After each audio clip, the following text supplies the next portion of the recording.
India's number 1 varicose veins hospitals ఐబీసీను సంప్రదించండి. మీ నొప్పి లేని ప్రయాణాన్ని ప్రారంభించండి.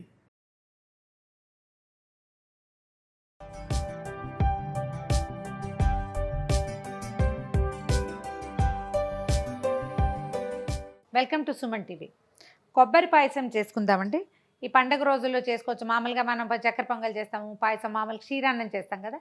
కొబ్బరి పాలతోటి పాయసం చాలా బాగుంటుంది.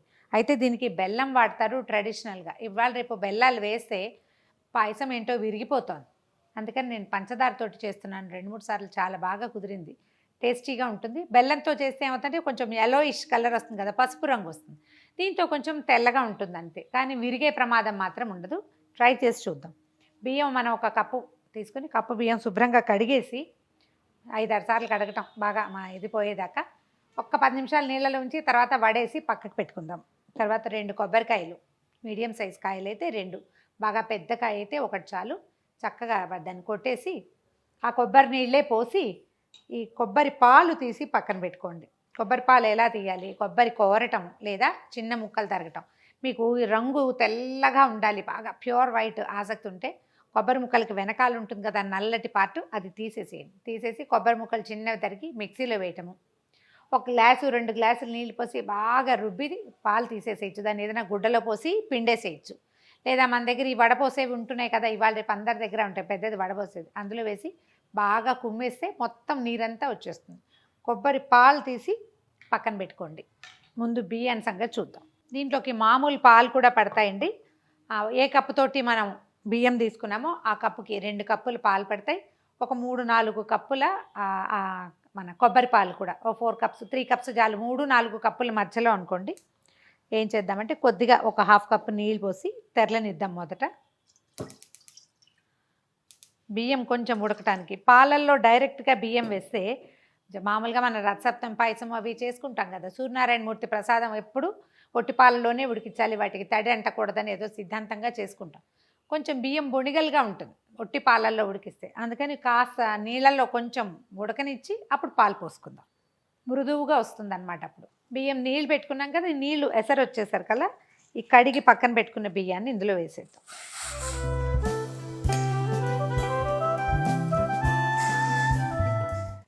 ఇత్తడి గిన్నెలో చేసుకోండి, ఇలాంటి పనులు బాగుంటాయి.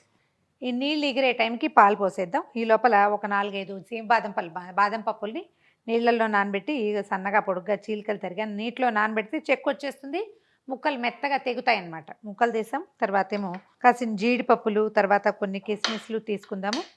2 కప్పులు పాలు పోసేద్దాము ఇందులో.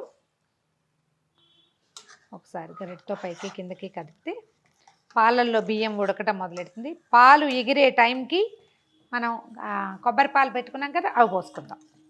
కాస్త మీడియం హై ఫ్లేమ్ మీదే ఉంచండి. ఒకసారి బియ్యాన్ని కదిపేస్తే మనకి ఇవి ముద్ద కాకుండా ఉంటాయి. ఉడకనిద్దాం దీన్ని. ఈ లోపల మనం ఏం చేద్దాం అంటే జీడిపప్పులు, కిస్మిస్లు, బాదం పప్పు ముక్కలు వేయించుకోవటము.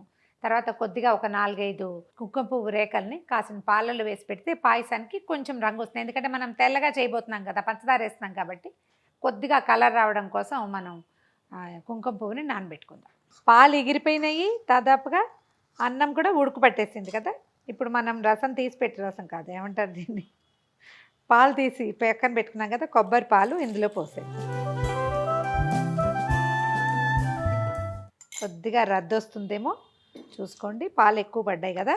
ఇవన్నీ ఎగరటానికి పెట్టాలండి. ఇందులో పాల చిక్కదనం ఎంత ఉంటుంది? ఒక 30% ఉంటుంది. అవన్నీ నీళ్ళే, పాలు తీస్తాం కదా. ఈ నీళ్ళు ఎగిరిపోయేదాకా కొంచెం గరిట ఇందులో వేసి పెట్టండి. హైలో పెట్టినా పర్వాలేదు, దగ్గర మాత్రం ఉండి కొంచెం కొంచెం కదుపుతూ ఉంటే చెక్క పాలు ఎగిరిపోతాయి, అన్నం ఉడికిపోతుంది. పాలు పూర్తిగా ఎగిరిపోయినాయి, అన్నం మెత్తబడిపోయింది.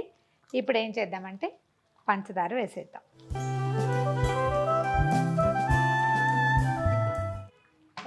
ఒకటి మీద ఇంకొంచెం పడుతుందండి. అంటే కొబ్బరికి తీపి కావాలి కాబట్టి కొంచెం 1 కప్పు బియ్యానికి 1 కప్పు బాబు అట్లా పంచదార వేస్తే సరిపోతుంది. ఇప్పుడు ఏం చేద్దామంటే పాలల్లో నానబెట్టి పెట్టాను కదా, ఈ మన కుంకుమ పువ్వు రేకలు ఇవి కూడా వేసేద్దాం ఇంట్లో.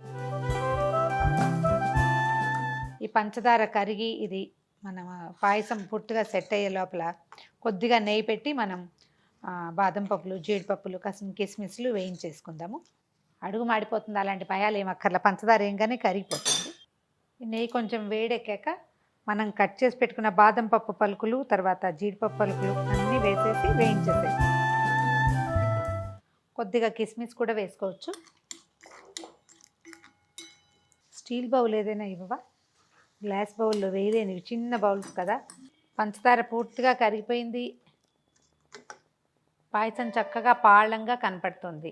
ఇలాంటప్పుడు ఇంత కన్సిస్టెన్సీలో అంటే ఈ చిక్కదనంతో తీసేస్తే కొంచెం చల్లారేసరికి గరిటతోటి తీసేలాగా వస్తుంది. ఈ బుడగలు వచ్చే సమయం చూడండి, ఆ బుడగలు వచ్చేసరికల్లా ఆపేసుకోవచ్చు. స్టవ్ ఆపేద్దాము. కొంచెం కొట్టి పెట్టుకున్న ఏలక పొడి వేద్దాం. ఏలక్కాయలు వేసేటప్పుడు తొక్కులు తీసేసి చక్కగా గింజల్ని మాత్రం పంచదారతో కలిపి కొట్టేస్తే చూడ్డానికి బాగుంటుందండి. నోట్లోకి మధ్యలోకి రావటము, దాన్ని గెస్ట్లు ఎవరైనా ఉమ్మేయటము అలాంటి చికాకు లేకుండా ఉంటుంది. ఒలిచి చేయటం అలవాటు చేసుకోండి. కాస్త పంచదార వేస్తే ఈజీగా మనం చపాతీలు చేసే కర్రతోటి కూడా నల్ల కొట్టేసుకోవచ్చు. ఇందులో పైన ఎక్స్ట్రా నెయ్యి ఏం వేయట్లేదండి, బాదం పప్పులు అవి వేయించి పెట్టాను కదా, ఆ నెయ్యే వేస్తున్నాను. స్టవ్ ఆపేస్తాను.